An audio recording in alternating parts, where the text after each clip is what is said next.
Salam tout le monde, c'est le lecteur illettré, j'espère que vous allez bien. Lire pour mieux réfléchir, c'est le maître mot de ce podcast. Et aujourd'hui, on va parler lecture, on va parler plateforme numérique, on va parler prédication avec Nader Abouanes. Nader, qui, comme vous le savez, est conférencier et imam. Il est présent sur les plateformes numériques. Et c'est un plaisir de t'accueillir. Salam alaikum. Wa alaykoum salam wa rahmatullahi wa barakatuh. Tout le plaisir est pour moi, barakallahu fik. Du coup, déjà, j'ai dit qu'on allait parler de prédication. Est-ce que, en quelques mots, tu pourrais nous expliquer un peu c'est quoi être prédicateur? Bismillah, walhamdulillah, wa salatu wa salam ala rasulillah wa ba'd. Donc, un prédicateur, c'est tout simplement quelqu'un qui appelle les gens à Allah Azza wa Jal. C'est quelqu'un qui va ordonner le convenable, interdire le blâmable, comme c'était la mission des prophètes, alayhim salam. D'accord. Et dans ce travail de prédication, quelle place ont les livres exactement? La place des livres, elle est centrale. Pourquoi ? Parce qu'on ne peut pas préparer un contenu religieux sans passer par les livres. C'est pas possible. On a un héritage qui est très riche, malheureusement, et ça c'est quelque chose qui me prend le cœur, de moins en moins de jeunes et de moins jeunes s'intéressent à la lecture, alors que je parle personnellement, quand je suis en train de préparer le prêche du vendredi ou une vidéo quelconque et que je suis en train de lire et j'ouvre un livre puis un deuxième, mais la joie que ça me procure, elle est indescriptible. Le fait de se ressourcer spirituellement, attention après, là moi je parle de quoi ? De livres religieux, mais le musulman il doit avoir une grande culture générale, et pour ça même la science profane, on sait qu'il y a énormément de matières qui seront un grand plus pour le musulman une fois qu'ils auraient étudié. Donc le musulman il se doit de s'armer de connaissances, il doit lire énormément, car la lecture c'est l'outil le plus important pour pouvoir s'enrichir, pour pouvoir connaître Allah tabarak wa ta'ala. Il nous dit yarfa'illahu alladhina amanu minkum walladhina utul ilma darajat. Donc Allah subhanahu wa ta'ala, il va élever en degré certaines personnes il va élever en degré ceux d'entre vous qui auront cru et ceux qui auront reçu le savoir. Donc plus tu vas prendre ta religion, plus Allah tabarak wa ta'ala il va t'élever. Et on sait que de tous les temps, les savants ont écrit et ont lu énormément. On arrive aujourd'hui à un stade où grâce à Allah Azza wa Jal, on a énormément de contenu à lire. Surtout dans le monde francophone, c'était pas comme ça quand j'étais jeune, mon frère Mourad. Moi aujourd'hui j'ai bientôt 39 ans. Je m'en souviens quand j'étais petit, les livres pour les francophones, il n'y en avait pas tant que ça. Et aujourd'hui grâce à Allah Azza wa Jal, il y en a énormément. Enfin, j'encourage mes frères et mes sœurs à goûter à la lecture, parce que c'est en goûtant à la lecture qu'on va vraiment nourrir notre cœur, s'enrichir l'esprit, avoir plus de connaissances, être plus intelligent, surtout connaître notre histoire. Connaître notre histoire, nous, en tant que musulmans. Et tout ça fait à la fin qu'on a une vraie identité musulmane. Comme tu le dis, maintenant c'est beaucoup plus facile de trouver des livres et de trouver des livres de qualité. Parce que à l'époque, effectivement, il y avait déjà pas forcément beaucoup de livres. Et en plus, les livres qu'on trouvait en français pouvaient être pas forcément soit très bien traduits, soit de qualité. Là, on a la chance d'être à une époque où, alhamdoulilah, d'un côté, on a des gens qui s'intéressent de plus en plus à la lecture, et de l'autre côté, on a des acteurs du monde du livre musulman qui sont de plus en plus carrés, passionnés, rigoureux, exactement.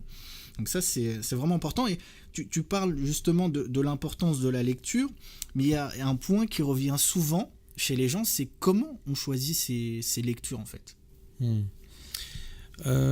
Personnellement, tu sais, c'est une très très bonne question et j'ai des anecdotes perso à ce sujet. Tu sais, quand j'étais plus jeune, j'étais un vrai assoiffé, mais à un point, c'était de la folie. Je voulais lire tout ce qui existait sur Terre, tu vois. Et j'avais pas de méthodologie dans la lecture, voilà, c'est le terme. C'est-à-dire quoi ? C'est-à-dire j'écoutais par exemple une conférence en audio, tu vois, d'un cheikh.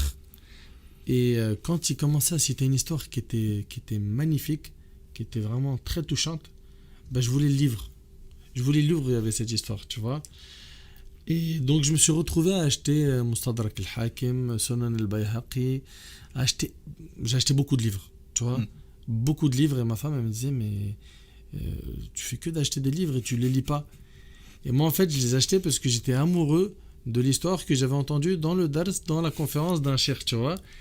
Et à la fin, en fait, je me suis aperçu qu'il y avait des livres qui étaient dédiés uniquement qu'aux recherches. Si tu veux, c'est comme des encyclopédies, tu vois. Et il y a des livres que tu dois, en tant que talib ilm, en tant qu'étudiant en sciences religieuses, parcourir du début à la fin.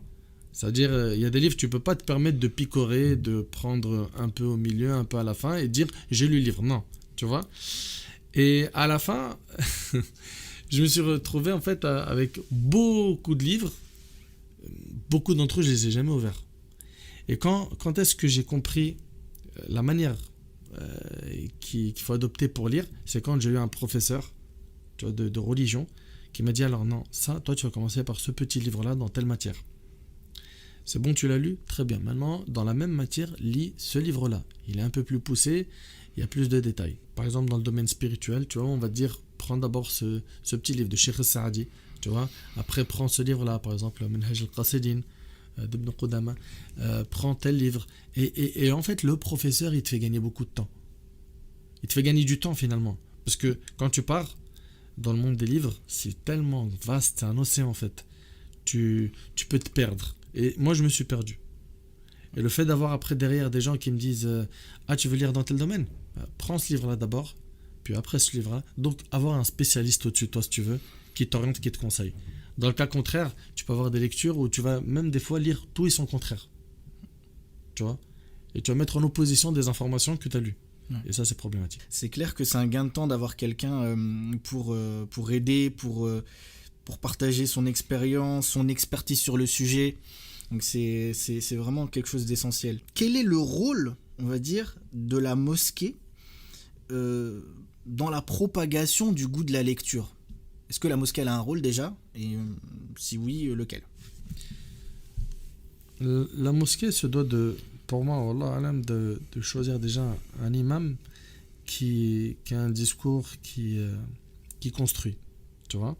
Cet imam, lui, quand il va parler, il va essayer d'aborder les sujets qui rapprochent d'Allah subhanahu wa ta'ala, des sujets peut-être il va rebondir sur l'actualité, etc. Tu vois. Et parmi les sujets qu'aborde l'imam, il y a le fait d'apprendre la religion. Parmi les sujets qu'aborde l'imam, il y a l'importance d'apprendre, d'étudier la religion et aussi les sciences profanes. Il y a énormément de choses à apprendre dans le monde des sciences profanes et qui vont être bénéfiques pour la communauté, tu vois. Donc l'imam, lui, wallah alam, ce que je pense, c'est qu'il va orienter sur l'importance de la lecture. Après, si dans la mosquée, il y a des pôles qui se créent pour des clubs de lecture, c'est magnifique. Ou dans des associations, ou dans des écoles, c'est vrai que c'est un grand plus. Tu vois. Faut savoir que à l'époque, la mosquée, c'était le noyau de la connaissance. Le prophète sallallahu alayhi wa sallam, c'est là où il a enseigné, c'est là où il a éduqué, c'est là où tout s'est fait. Donc l'imam, il a son rôle à jouer, sachant que il est vu comme un guide par les fidèles, et le fait qu'il oriente les gens vers l'apprentissage, la lecture, etc., et que les gens après s'inscrivent dans des structures, que ce soit une structure, donc une école, une annexe qui appartient à la mosquée, ou on va dire une autre structure en dehors de la mosquée, c'est important, c'est un plus, les clubs de lecture. On l'a expérimenté parce que nous, dans notre institut, on a un groupe de sœurs qui ont formé des clubs de lecture, et ils sont à peu près, ils sont pas beaucoup, hein. Ils sont à peu près une dizaine, mais c'est vraiment, tu sais, pour faire un travail. Ouais, c'est un bon nombre pour un groupe qui va pouvoir travailler efficacement. 10 personnes, c'est très bien. Voilà, c'est un bon compromis. Ouais. Donc il y a un suivi, et puis c'est des ados. Pourquoi des ados? Parce qu'aujourd'hui, malheureusement, un ado, quand il veut passer son temps, c'est malheureusement beaucoup les réseaux sociaux. Il va scroller à l'infini sur son smartphone ou sa tablette, ou bien c'est des films, ou des séries, des téléréalités, des clips, ou bien la console. Et le fait d'occuper son temps par la lecture et de lui faire prendre goût, ça permettra de lui enrichir l'esprit et qu'il éteigne les réseaux sociaux et la télé, etc. Ce qui est intéressant, c'est que tu dis que la mosquée elle a vraiment un rôle central, et ça me rappelle un article écrit par un universitaire qui disait justement que les premières bibliothèques dans l'histoire musulmane, elles sont nées dans les mosquées, justement parce qu'il y avait cet encouragement à accroître ses connaissances. Et donc, naturellement, les premières bibliothèques sont nées là-bas. Après, ça a évolué parce que même le système éducatif a évolué. Les cours se donnaient plus forcément dans les mosquées, mais dans des instituts. Donc, les bibliothèques ont changé de place. Mais c'est clair que ça a commencé comme ça. Donc, ça prouve bien que c'est central et que ça l'a toujours été, en fait, dès le début. Maintenant, j'aimerais te poser une question qui me tracasse, en tous les cas que je me pose depuis un moment. Je t'en ai parlé un petit peu avant en off. C'est la question des plateformes numériques. Parce que tu es présent sur les réseaux sociaux. Et du coup, je voulais avoir ton avis sur, on va dire, le juste milieu qu'on devrait avoir en tant que, on va dire, que créateur de contenu. Qu'est-ce que, par exemple, moi, je devrais faire? Est-ce que je dois jouer le jeu des algorithmes pour que mon contenu soit mis en avant vraiment de manière optimale?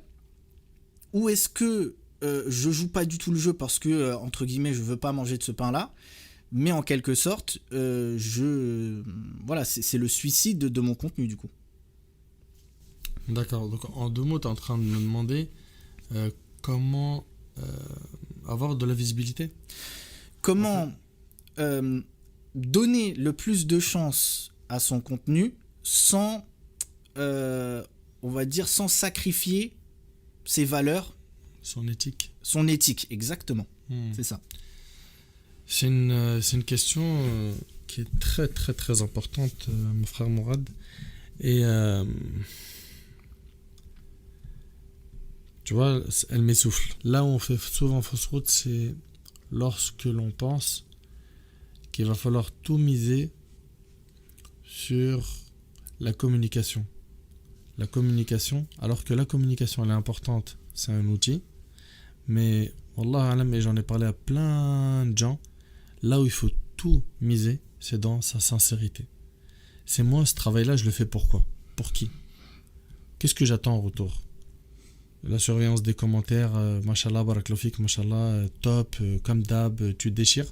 Est-ce que c'est ça, moi, ce que je recherche? Si moi, ce que je recherche, c'est l'agrément d'Allah, et que je m'efforce, avant de prendre le micro, de revoir mon intention, et j'implore Allah qu'il fasse de moi quelqu'un de sincère, bah sache-le, mon frère, wallahu alam, que le plus important pour moi, c'est ce point-là. Ce point-là qui est la sincérité. Pourquoi? Parce que tu as des gens, quand ils transmettent un contenu, comme c'est notre cas, hein, un contenu qui a un rapport avec notre religion, eh ben, ils vont vouloir mettre le paquet un peu partout. Alors, je m'explique. Il va mettre le paquet dans la qualité de la caméra. Pas de problème. On veut que ce soit bien présenté. C'est normal. Il veut aussi un bon montage vidéo. Je suis avec toi. Je t'encourage. Pas de problème. Il veut également un bon titre. D'accord? Mais on va en parler après du titre. Il veut une belle vignette. Très bien. Mais la question, c'est à la fin, il faut faire attention à ne pas tomber, parce que la frontière, elle est très fine entre nous et le monde des youtubeurs. Et certains vont dire, mais attends, mais je comprends pas, toi. T'es sur YouTube, donc t'es un youtubeur. Attention, les youtubeurs, ils ont leur code. Eux, ils sont prêts à tout pour buzzer leur contenu. Prêts à tout. C'est-à-dire, c'est l'objectif ultime.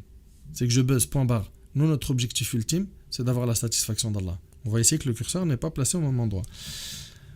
Alors, ensuite, quand on voit que aujourd'hui, il y a énormément d'efforts hein, chez certains, pour ne pas généraliser, qui sont faits sur la vignette, le titre, le montage qui est excellent, et que le contenu il est fade, vide de sens, il n'y a rien dedans, on se pose des questions. Ouais, donc ça, c'est un critère fondamental de voir si, ok, le package est bon, mais est-ce que le message, il l'est aussi? Voilà. S'il y a les deux, bon, ok, mais sinon... S'il y a les deux, il faut faire attention aussi aux titres. Il y a des fois des titres qui sont faits exprès pour que tu cliques. Ouais. Tu vois? C'est-à-dire le titre, il te force. Même si tu n'as pas envie, la vidéo, tu t'en moques. Tu l'as vu comme ça, tu vois, dans l'algorithme sur YouTube. Eh ben, tu as croisé cette vidéo, tu as vu le titre. Le type, il a fait exprès de mettre un titre où tu n'as pas le choix. Tu vas cliquer. Tu vois? Donc moi personnellement je suis pas fan de ça. Pourquoi? Même si la personne va dire moi j'ai été sincère, j'ai fait ça sérieusement, etc. J'ai pas fait ça pour l'ostentation. Mais je le dis et je le répète, la frontière elle est trop fine et on peut basculer dans l'autre monde très rapidement. Donc vaut mieux, moi je suis plus pour le contenu sobre. C'est-à-dire un titre sobre, pourquoi pas une vignette, mais sobre, où on va mettre plus en avant et on va le remarquer, le din d'Allah que notre personne. Parce qu'il est là le danger en fait, mon frère Mourad, c'est qu'il y a beaucoup de gens, malheureusement, et j'implore Allah subhanahu wa ta'ala de ne pas en faire partie, ils vont utiliser ces réseaux pour mettre en avant leur personne. Et le message de la religion, il est mis derrière eux. Alors que non, c'est le message, il est devant, et toi, t'es juste un haut-parleur. C'est tout, pour que le message il soit entendu. Ni plus ni moins. Au final, tu nous dis, oui, il y a certaines causes qu'il va falloir faire, mais en restant dans la sobriété. C'est ça, en restant dans... Après, c'est ta façon de faire, on va dire. C'est ma façon de faire, et puis Wallah alam, c'est l'analyse que j'ai eue avec, tu vois, tout ce qu'on voit dans les réseaux sociaux. Tu vois, il y a à boire et à manger pour tout le monde. Il y a plein de styles différents, même des prêcheurs qui vont prêcher de manière différente, qui vont communiquer de manière différente. Je pense voilà, qu'un moyen de se préserver, parce qu'on est faible, faut pas l'oublier ça. On est faible et on n'est pas à l'abri, tu vois, de basculer dans le monde de l'ostentation et donc à la fin de rien gagner le jour du jugement, d'être parmi les plus grands perdants. C'est de ne pas trop concentrer les efforts sur l'outil, mais sur l'intention. Wallah alam. Merci beaucoup cette réponse, parce que c'est des questions, on va dire, qui reviennent de plus en plus, étant donné que ce genre de format commence à exploser depuis des années. C'est des questions qu'on se pose en fait, et sur lesquelles il n'y a pas forcément beaucoup de réponses concrètes, par exemple comme la tienne qui est très concrète, mais tu vois, ça manquait en tous les cas d'avoir des réponses qui vont orienter les gens, proposer des stratégies, on va dire, éthiques, sans être dans l'abus ni d'un côté ni de l'autre. Les plateformes numériques, c'est un sujet intéressant selon moi, déjà parce que, comme je t'ai dit, c'est quelque chose de central maintenant, mais aussi parce que je trouve qu'il y a une espèce on va dire de problème de discipline chez les gens en général, pas que dans la communauté. Et ce problème, il est accentué par le fait que les plateformes numériques ont rendu tout facile d'accès. Tout est à portée sur YouTube, sur les réseaux sociaux, même sur certaines plateformes où tu peux acheter des choses comme Amazon. Tu cliques, boum, surtout si tu es en région parisienne, dans la journée, tu es servi. Alors que de l'autre côté, on a une activité qui est la lecture, qui est un peu de l'autre côté. C'est-à-dire que tu dois avoir une certaine discipline pour t'asseoir et lire un livre, et ça va te prendre une dizaine d'heures. Peut-être pas en une seule assise, mais en tous les cas, au total, pour le finir, tu vas mettre 10 heures. Et donc, selon toi, comment on peut remédier à ce problème de discipline qui est accentué par les plateformes numériques, et donc faciliter son cheminement avec la lecture? Wallah, je pense, mon frère, que ça passe par l'éducation. C'est-à-dire que les parents, ils doivent transmettre ça à leurs enfants. Comment? Par l'action. Si l'enfant, il entend lit, et le papa et la maman, ils lisent jamais, c'est vrai que ça va pas être aussi percutant, tu vois. Ouais, c'est... Également, dans nos institutions, où on enseigne la religion, pas que, même les écoles, les professeurs ont ce rôle de faire aimer la lecture, d'essayer de créer justement ces clubs de lecture. Tu vois, ça se perd énormément. Ça se perd. Après, c'est vrai qu'il y en a, ils disent, ouais, moi maintenant, tous les livres, je les ai en PDF. Faut quand même garder en tête que rien ne vaut le vrai livre en main. Rien. C'est une belle chose d'avoir le support en PDF, tu l'as dans ton smartphone, c'est bien, c'est un petit plus, tu peux le sortir à n'importe quel moment. Ça m'aide au niveau du religieux, des fois, tu as besoin de consulter un livre rapidement, mais quand il y a une recherche à faire, quand tu as envie de savourer, tu as envie de prendre un bon temps avec le bouquin, là, il te faut le vrai support. Donc, l'éducation. Il faut rééduquer les gens à se reconnecter au livre. On a un héritage qui est extraordinaire. On a une histoire qui est fabuleuse, mais malheureusement, il y a eu aujourd'hui une scission. Ouais, c'est sûr que c'est vraiment important le rôle des parents et de ceux qui encadrent la jeunesse de manière générale. Il y a un rôle de ces personnes-là, et en même temps, comme tu l'as dit, si t'es pas lecteur à la base, tu peux pas inciter ton enfant à lire parce que il va pas comprendre en fait. Alors que si la personne elle lit, il y a des livres à la maison et c'est aussi pour ça que c'est important d'avoir les livres en physique, selon moi. C'est que tu vas avoir une bibliothèque, les livres ils ont une place, on les voit chez toi. C'est pas caché dans un ordinateur, ton enfant il sait même pas que tu lis peut-être parce que il te voit sur ton ordinateur en fait. Il te voit sur ton téléphone, il te voit sur ta tablette.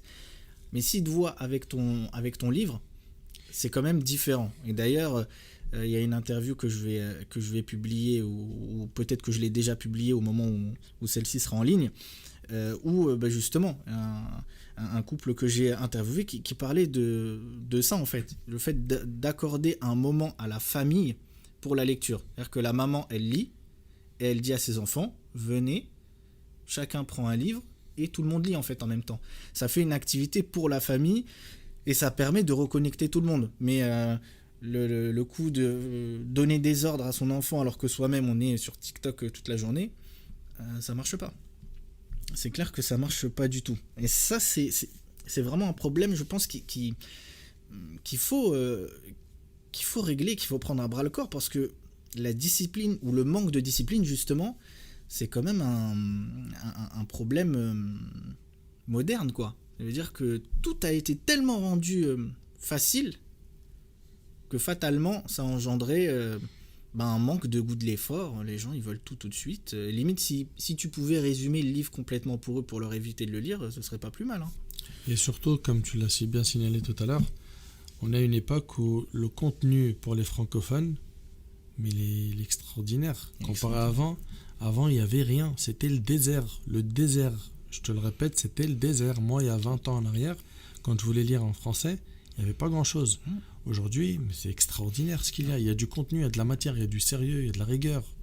Pour que les gens s'en rendent compte, je donne toujours le même exemple. Une fois, je suis rentré dans une librairie islamique, c'était peut-être il y a plus de 15 ans. J'ai ouvert un livre sur les noms d'Allah, Azza wa Jal, et à l'intérieur, je suis tombé sur une page où Al-Jabbar avait été traduit par le tyran. Pour dire le niveau, malheureusement, qu'on avait atteint à l'époque. Maintenant, on a la chance d'avoir des livres de qualité, on a la chance d'avoir de plus en plus de livres écrits en français par des Français, même des personnes qui sont nées dans le contexte qui est le nôtre. C'est pas négligeable. Et puis on a aussi des campagnes de réédition de certains ouvrages, on va dire, de notre patrimoine francophone, parce que ça c'est quelque chose aussi qui me tient à cœur, et je le dis souvent, on a un patrimoine francophone islamique, livresque, et c'est pas à négliger, surtout à une époque où tout le monde aime bien parler de l'islam en français, l'islam de France, l'islam en France, en fonction de comment on veut l'appeler. Là, c'est important de dire ça. On a des personnes qui ont écrit spécialement en français, qui ont vécu le contexte. Malek Ben Nabi, il a vécu en France pendant très longtemps. Et en plus, il était dans une situation où il avait cette double culture. D'un côté, l'école de la République, quand il était petit en Algérie, et de l'autre côté, cette culture musulmane. Mohamed Hamidullah, un grand savant, qui a fait énormément de choses et malheureusement on ne connaît que parce que son nom est entre parenthèses dans les applications Coran. Et pourtant il a écrit beaucoup de choses, il a laissé des ijtihadat sur des questions qui nous préoccupent jusqu'à maintenant. Donc il y a un patrimoine et alhamdoulilah il y a des maisons d'édition comme Héritage là, qui vient de commencer son chemin, qui veulent justement rééditer ces ouvrages du patrimoine. Et donc, voilà, que les auditeurs se rendent bien compte qu'on vit,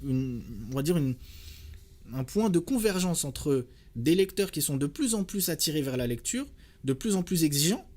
Ils laissent moins passer les fautes d'orthographe, les erreurs, les coquilles, les choses de mauvaise qualité.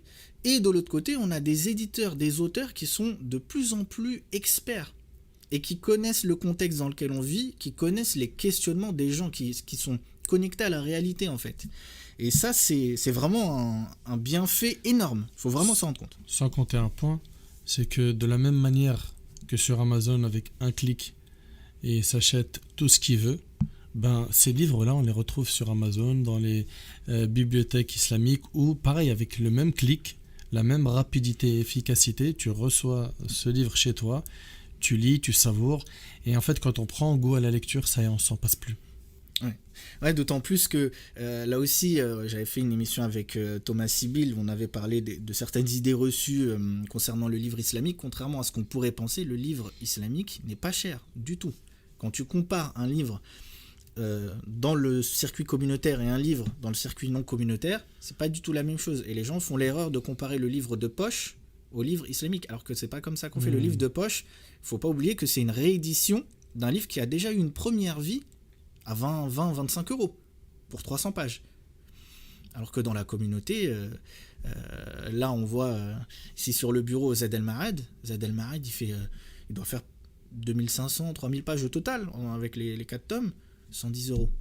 Mais j'ai même envie d'aller plus loin. Excuse-moi, 15 euros, 20 euros, 30 euros. Mais t'as vu ce qu'on dépense juste pour manger, pour s'habiller? Clairement. Un t-shirt, une sacoche, un smartphone, combien ça nous coûte? Et on vient en bug sur 20-30 euros pour le livre? Non, c'est pas normal. Les gens viennent et te disent non, c'est trop cher et tout. Et quand tu regardes, ils te disent ça. Et quand tu cliques sur le message qu'il a écrit sur Twitter, c'est tweeté depuis un iPhone. Frère. On dit pas qu'il faut pas avoir d'iPhone, j'en ai un. Mais tu peux pas venir te plaindre que t'as pas d'argent, c'est trop cher les livres islamiques. À côté, t'as mis 1000 euros dans un iPhone 12. Tu vois, c'est à un moment donné, faut être En fait, c'est la valeur qu'on accorde au livre, en fait. Exactement, c'est une question de priorité. C'est quelque chose qui, aujourd'hui, s'est perdu. Ça s'est perdu. On valorise plus la lecture, le livre. Ça y est, c'est en train de, malheureusement, de disparaître chez beaucoup de gens. Alhamdoulilah, il reste encore des gens qui lisent. Alhamdoulilah. Mais il faut que nos auditeurs qui écoutent, qu'il y ait un call to action après. Moi, j'aime bien, derrière, qu'il y ait un appel à une action. C'est que on se donne des défis, tu vois, des objectifs. Cette année-là, j'ai envie de lire. Très bien, ok. Il y a plein de livres en tout cas à lire. Moi, malheureusement, de ce côté-là, dans le monde francophone, je t'en avais parlé, j'ai mis un frein dans la lecture des livres francophones. Mais par contre, quand je vais visiter des maktabas comme Al-Bayena à Argenteuil, je vois tout ce qu'il y a comme contenu et toutes les nouveautés qu'ils ont. Et dans tous les domaines, quasiment aujourd'hui, on trouve de la matière. Faut se fixer des objectifs. Tu te dis par exemple, je vais lire un livre par mois. Voilà, j'ai 12 mois. Les vacances, c'est pas fait pour éteindre le cerveau, c'est fait pour se reposer, mais parmi le repos de l'esprit, il y a la lecture.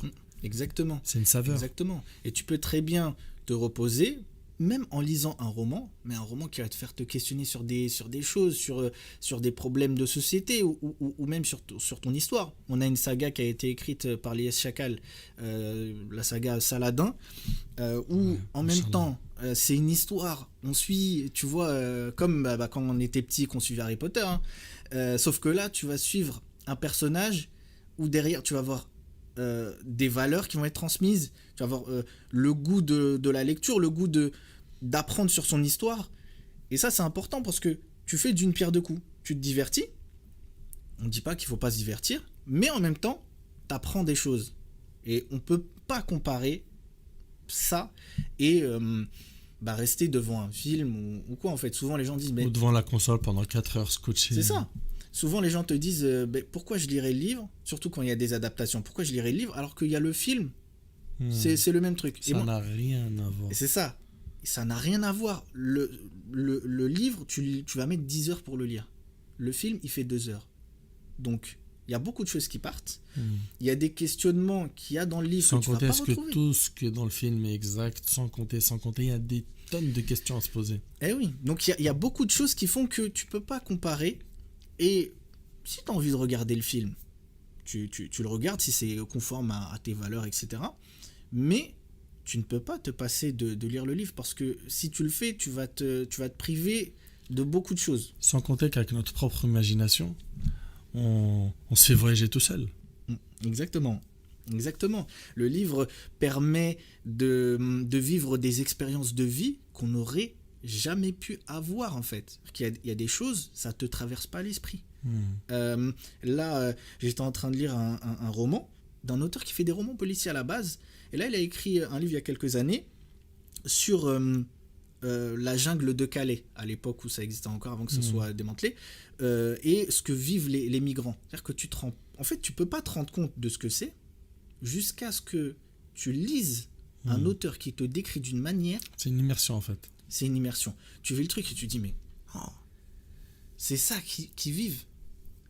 Et ça te permet de te questionner sur plein de trucs. C'est d'un côté, on a la vision des migrants, ce qui vivent, les difficultés. Mais de l'autre côté aussi, on a le point de vue, on va dire, des policiers qui font certaines choses, mais est-ce qu'ils ont le choix? À certains endroits, ils n'ont pas la possibilité d'être mutés, donc ils sont un peu bloqués. Certains ont fait des tentatives de suicide, donc tu as plein de questionnements. Et de l'autre côté, tu as les gens qui habitent à Calais, qui finissent par ne plus vouloir de migrants, mais quand tu regardes ce qu'ils subissent, on va dire d'une certaine manière, les problèmes qui sont liés à tout ça, en fait, ça te fait te questionner et te dire, mais en fait, c'est une situation, elle est horrible, mais du début à la fin.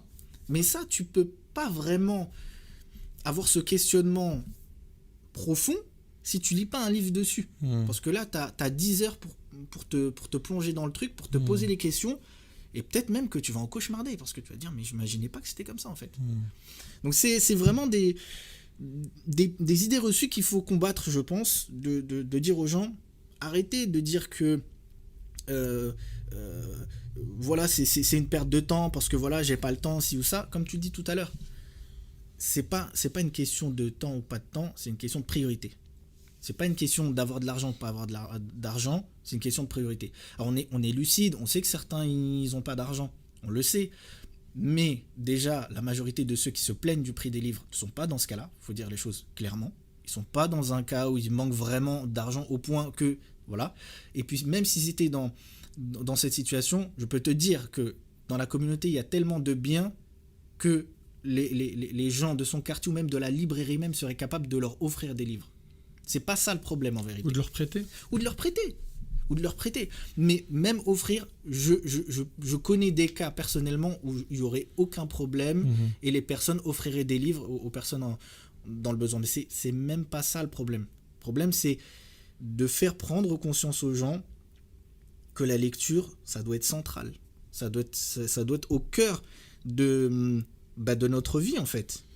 Ça élève la communauté, en fait, de lire, de s'instruire, d'avoir de la connaissance. Mais les gens, malheureusement, ils cherchent la facilité. On voit aujourd'hui, regarde, un petit bébé qui pleure très tôt. On lui colle un smartphone avec un dessin animé pour qu'il se taise. Tu vois ? C'est TikTok. Voilà. Il grandit en maternelle, pareil. Il a toujours l'écran. Mais à quel moment on lui met un livre ? Tu vois ? Ouais. Alors que ce même enfant, j'ai l'expérience, hein, j'ai ma fille, elle a 3 ans. Ma femme, elle va juste à la bibliothèque du quartier. Elle prend des livres et Wallahi al-Azim, ma fille, elle est passionnée. Elle est passionnée. On l'envoie dans un autre monde d'imagination, tu vois. Et elle écoute. Elle a 3 ans, t'as pas beaucoup de vocabulaire, mais elle s'exprime avec quelques mots qui montrent sa satisfaction et sa joie, tu vois. Donc, c'est nous. En fait, c'est chez nous. Ouais. Si on a un souci réel, profond, où la lecture, on a un frein. Voilà, tout simplement. Ouais. Moi, je raconte souvent mon histoire parce qu'on me pose souvent la question, est-ce que tu as toujours été passionné de lecture ou c'est venu à quel âge, etc. Faut quand même dire aux auditeurs, moi je dis ça parce que là je vais partager cette vidéo, Inch'Allah. Certains peut-être ne te connaissent pas, mais tu es un passionné de lecture et tu partages tes lectures avec les auditeurs. Exactement. Je partage des lectures sur ce qui m'intéresse sur le moment. Principalement, il y a des ouvrages de spiritualité, de religion, etc. Parce que c'est ce que je lis principalement. Mais il y a également des romans ou des livres qui ne sont pas des fictions, mais qui ne sont pas des livres directement religieux, des livres sur l'histoire, des livres parfois de sociologie quand je lis sur ces sujets. Il y a un peu de tout. Et vraiment, on est dans le partage, comme je te disais, horizontal. Et dans les formats, il y a du 8 minutes, il y a du 10 minutes, il y a du 1/4 d'heure, il y a du 1 heure. Il y a du 1 heure également, comme le format là qu'on est en train d'enregistrer, avec on va dire des personnes qui ont chacun leur expertise et avec qui on va pouvoir discuter de livres et en même temps d'autres sujets. Donc par exemple là, on parle de prédication, on parle de lecture, on parle de plateforme numérique et je fais ça en fonction des spécialités de chacun. Donc parfois j'invite des auteurs, parfois j'invite des gens du monde du livre comme des correcteurs. Là j'ai invité une correctrice il n'y a pas longtemps, ça peut être un éditeur et j'essaye de propager ce goût de la lecture parce que selon moi c'est vraiment fondamentale. Malek Ben Nabi disait une phrase dans le sens nous ne sommes pas la Oumma de la lecture, comment pourrions-nous être la Oumma de la renaissance? Ça veut tout dire. Il a tout dit, en fait. Et quand tu regardes leur destin à ces gens-là, la lecture était au centre. Malek Ben Nabi, même quand il était étudiant et qu'il était en région parisienne, il lisait. Il y avait des cercles de lecture à l'époque. Même déjà à l'époque, il faisait des cercles de lecture. Il y avait un livre, il se le faisait tourner. Où il faisait des lectures communes. Il y en a un qui lit, les autres écoutent, ils discutent. Il y avait beaucoup de choses qui a été faites. Et même, tu parlais des savants. Nous, on a un exemple concret comme ça du goût de la lecture parmi les savants. C'est Ibn Qudama, par exemple. Mais il y en a plein d'autres. Ibn Qudama qui a écrit Mukhtasar Minhaj al-Qasidin. Donc, qui est le résumé du résumé de l'Ihya de l'imam al-Ghazali. J'aime bien prendre cet exemple-là parce qu'il donne sa méthodologie au début. Il dit comment il a fait. Il dit, j'ai lu le livre d'Ibn al-Jawzi, qui est le résumé de l'Ihya, et j'ai vu que le livre, il était très intéressant, dans le sens. Donc je l'ai relu une deuxième fois. Donc là, on n'est pas dans un mode de lecture rapide. Il dit, je l'ai relu une deuxième fois, et je l'ai lu lentement. Et il dit, j'ai vu encore plus qu'il y avait du bien dans le livre d'Ibn al-Jawzi, et j'ai décidé d'en faire un résumé. Est-ce que là on peut pas dire qu'on a la méthode de lecture efficace de l'imam Ibn Qudama? Il a tout dit, il a tout expliqué. Il n'y a ni lecture rapide, ni en tourloupe pour lire le livre en 3 minutes.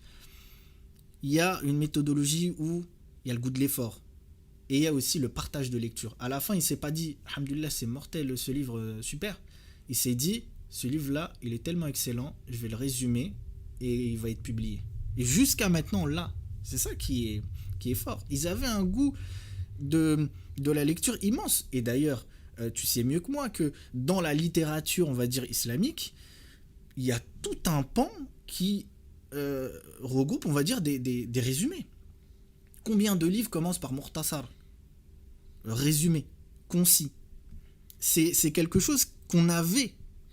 Et malheureusement, ça aussi je le dis souvent, mais quand on regarde le cycle de développement de la communauté musulmane et le cycle de développement des bibliothèques, c'est parallèle. C'est-à-dire que quand on était à l'apogée de la civilisation, on était aussi à l'apogée des bibliothèques. Et quand on est rentré dans la décadence, malheureusement, on est rentré aussi dans un recul des bibliothèques. Et contrairement à ce qu'on pourrait penser, les livres ont commencé à être délaissés avant que des bibliothèques ne soient brûlées par les croisés et par les Mongols. Donc ça, c'est attesté, c'est avéré. On a délaissé les choses. Et après, il y a eu des facteurs externes. Mais tout ça pour dire que tout est lié. C'est important d'y revenir. Et les gens, alhamdoulilah, sont friands de tout ça, en fait. Ils veulent. Ils veulent être conseillés. Et c'est aussi pour ça que j'aime bien interroger des gens avec des parcours différents. Pour sensibiliser un peu tout le monde à la lecture et pour avoir les conseils de chacun. Chacun a une expérience différente. Tu vas apporter un éclairage qu'un autre invité ne pourrait pas m'apporter. Et c'est ça qui est intéressant, c'est que chacun a un parcours différent et chacun également réussit à sensibiliser parfois des personnes différentes.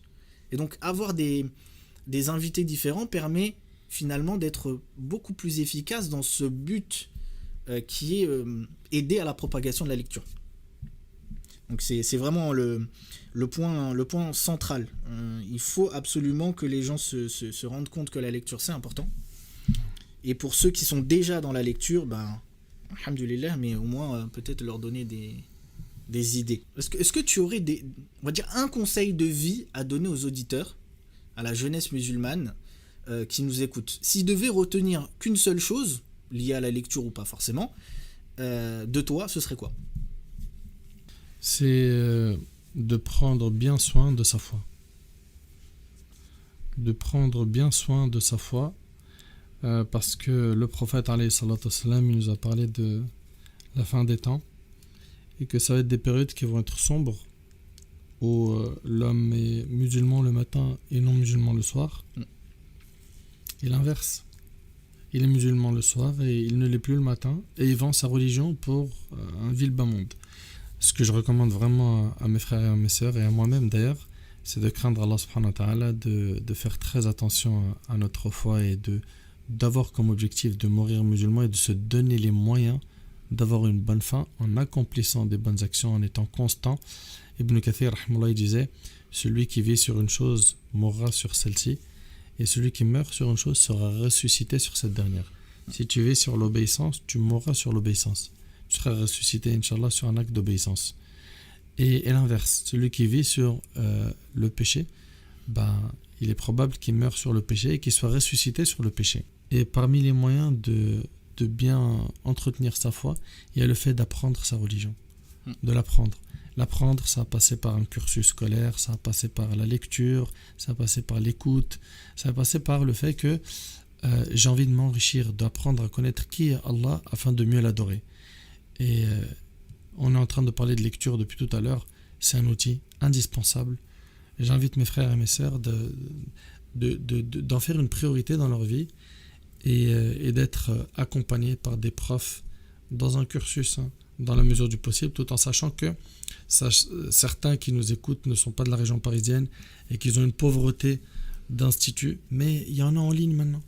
Ouais, c'est vrai qu'il y a... Depuis la crise du Covid, ça a émergé, ça a explosé même. Il y en a, c'est-à-dire on n'a plus d'excuses aujourd'hui pour apprendre. Entretenons notre foi et demandons à Allah subhanahu wa ta'ala de nous raffermir et de nous accorder une bonne fin. Merci beaucoup pour ces réponses. Peut-être une dernière question.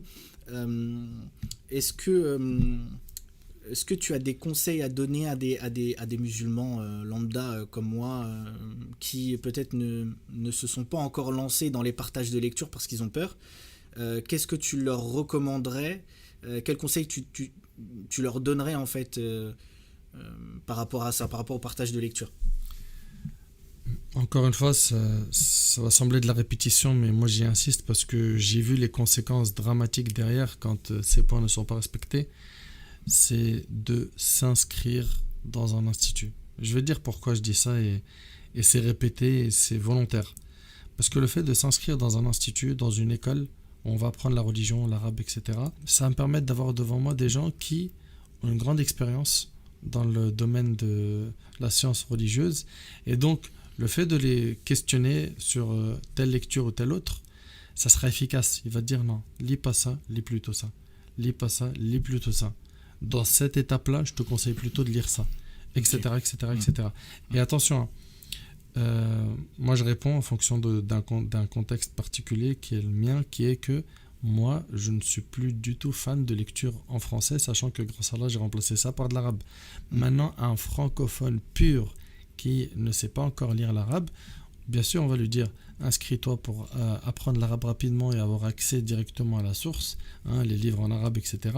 Mais entre-temps, j'ai fait une vidéo, elle s'appelle Les livres qu'il faut avoir chez soi. Thomas de Al-Bayena, il m'avait beaucoup aidé sur, dans chaque matière, qu'est-ce qu'il faudrait avoir comme livre de base. Dans la spiritualité, ça, dans l'histoire des prophètes, ça, dans la vie du prophète, ça, dans les hadiths, ça, dans le fiqh, ça, dans la vie du prophète, ça.